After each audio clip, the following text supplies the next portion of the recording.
Hey, we're all going to die. And some people really wrestle with the thought of, should I have my body buried or should I be cremated? It's a great question that we all have to deal with. Our mortal bodies are either going to end up in the grave or in a furnace. A lot of people really struggle with the thought of cremation because when Jesus comes back for them, they don't want him to come back to a pile of ash.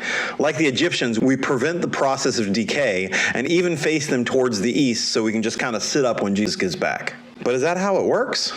We know that Jesus had a bodily resurrection. His body came out of the tomb.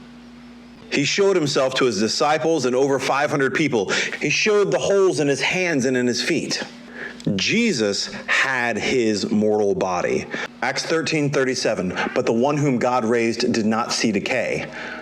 But we do see decay. Our bodies are destroyed and turned back into dust. So is that really different than being cremated? And what does Matthew 27:52 mean? It says that the bodies of many holy men were raised back to life. Men who died a long time ago, whose bodies would be dust. So does Jesus have the power to raise back to life people who have died, where their bodies have been disintegrated and decayed?